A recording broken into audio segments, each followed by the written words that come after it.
Hello, everyone. Welcome back for another round of NHL hockey reactions and recaps. Today, we're going to do quick game recaps of Boston Tampa Bay with my thoughts on the Nick Ritchie and Bruce Cassidy thing that went down. We have a quick recap of New York Islanders and Philadelphia, and we'll go over why I felt one team deserved this game, and if they keep playing like this, they should win the whole series. And lastly, we'll go over a more in-depth one of the Canucks Golden Knights, because that's the game I watch the most. And that's it, yeah. So let's get right into it. Okay, Tampa Bay, Boston. We're at Game 4. Tampa Bay is up 2-1. They absolutely dismantled the Bruins last game, 7-1. Felt like the Bruins just gave up on the whole thing. Really, if Boston gets down, I feel that Tampa Bay has them. They get them by 2-3 goals. I don't think Boston's coming back. So let's just go through quick box score, quick summary, and then we're going to just have a chat about the whole Nick Ritchie thing. So 8:59, it's Andre Palat getting his third of the playoffs from Braden Point. Braden Point basically was on the goal line, just stick handling there. Boston Bruins defenseman spinning in circles, feeds it to Palat. Beautiful optic stick, very quick, top corner. Boston can't let Palat can't just let him just stand there. There's tons of Bruins players around him, but they also can't give Point all that time. They need to lay the body on him. They need to disturb him, make it uncomfortable for him, because he's just dangling around the Bruins. You saw it last game, you saw it this game. At 12:29 of the second period now, Palat scores again. This time it's from Kucherov and Cirelli. Basically come with the blue line. Palat turns his body, getting ready for the half one-timer, and Cirelli feeds it to him. Yeah, the puck was a little bit on edge, but let's just say Halak should have had that total whiff on that. Makes it 2-0. And then 18:04, power play goal from Hedman, from Johnson and Kucherov. It's 3-0 going into the third, and I felt this game was done. Felt it was done. Tampa Bay had it. Boston showed a little bit of life at 7:04. They're on the power play. Coyle gets it to DeBrusk, who goes over towards Coyle, who's on the low sideboards. Feeds it to DeBrusk, and it's just a quick pick up and shoot. Great little play by him. Don't think Vasilevsky was ready. And that made it 3-1. But that's how the game ended.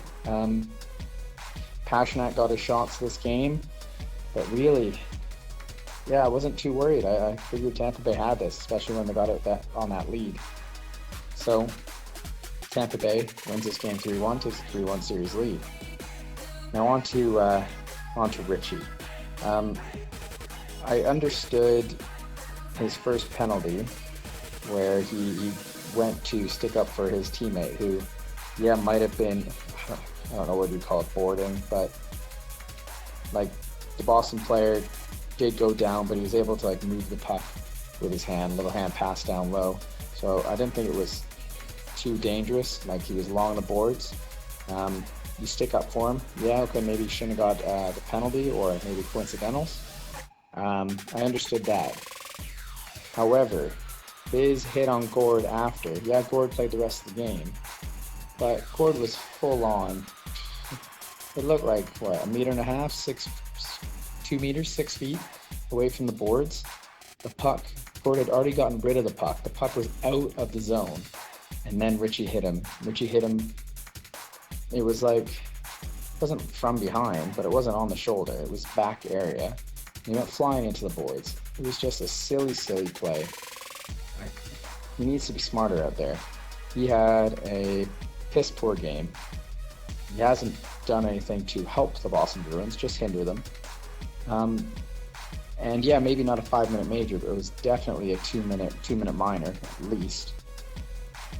And it's just a silly play. You can't do that. I know you're the big bad Bruins and you need to be physical, but be smart physical. That was just silly. And Bruce Cassidy defending him and saying he didn't think it was a penalty. I get it. You have to defend, your teammates, your players. But also, you're allowed to say, it was a bonehead move. Because it was. And it cost your team. And you just can't be doing that. So that's my feeling on it. I think Cassidy, you don't need to stand up for him. We all saw it. And Ritchie needs to be smarter out there, or the Boston Bruins are screwed.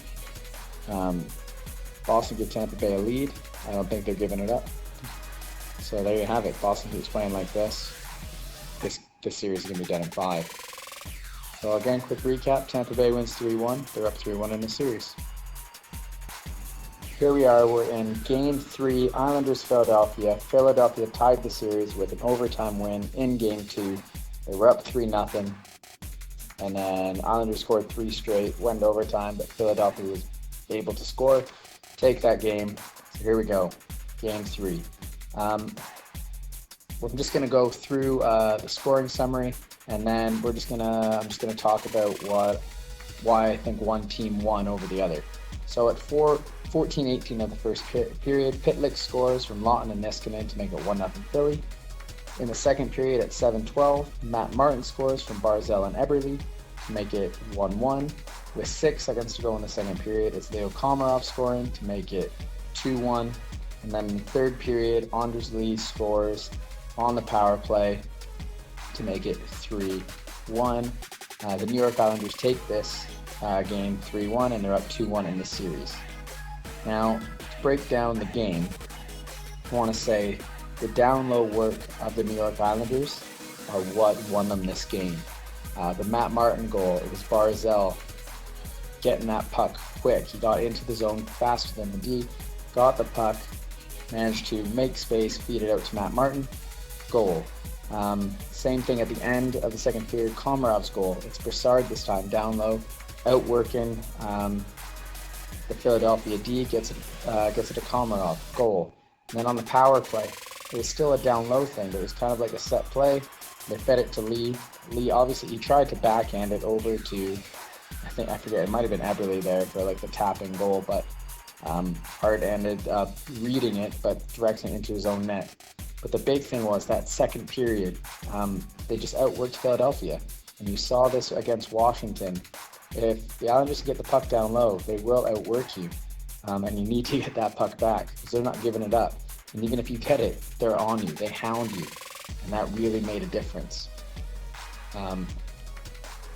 So yeah, that's all I'm going to say. The Islanders, they just keep surprising me. They played great again. Well-deserved win. Islanders win 3-1, 2-1 up in the series. Okay, here we are. We're going Golden Knights, Canucks. Series is tied 1-1. As we start the game, Canucks are on the power play early, and Horvat is robbed from the slot. He's been scoring in bunches from there, but Lehner stays strong. On that same power play, Stevenson, he puts his head down, he's going down the wing, feeds it out to Waugh. Waugh bats it out of the air, but again, Markstrom is strong this time, so it stays 0-0. 16-minute mark though, and it's Alex Tuch, who I think he has a 4-game goal streak, and he's just been a thorn in every single Canuck player's side this series so far. He scores as he is sent in all alone from a nice split the D feed from Waugh. It's kind of like a little chip play in. Tuch bats it out of the air. He scores glove side, makes it 1-0, and Tuch stays hot. Not long after that, there's a misplay between Tanev and Hughes. Tanev goes to feed it over to Hughes, but it's going behind him. Goes off the boards. Carlson picks it up, feeds it to Pacioretty. Hughes does manage to recover and knock the puck off of Pacioretty's stick. It goes right to Whitecloud. Whitecloud picks it up and scores using the screen. Tanev was the main screen in front of Markstrom. Markstrom had no chance, and it's 2-0.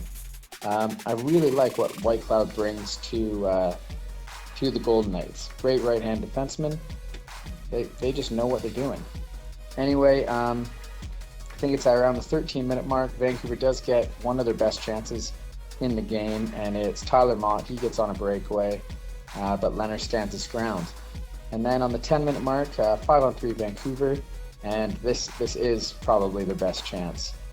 And it's a classic send the puck down low, and in the slot is Horvat. They feed it to Horvat in the slot, and Horvat gets stopped by Lehner again. So that is 2 so far that Bowie is stopped by Robin Lehner. Lehner has his number.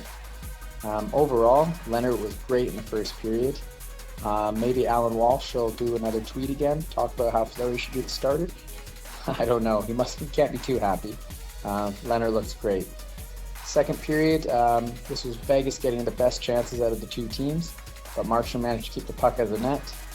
Best chance was probably Carlson on a partial break, but Markstrom managed to get a piece of it, and it steers into the corner. Then we go to the third period, and it's early in the power play. It's early in the third, power play for Vegas. And on this power play, O'Reilly brings the puck in down the left side, and Edler absolutely destroys it. He didn't go flying, but it was like a solid hit.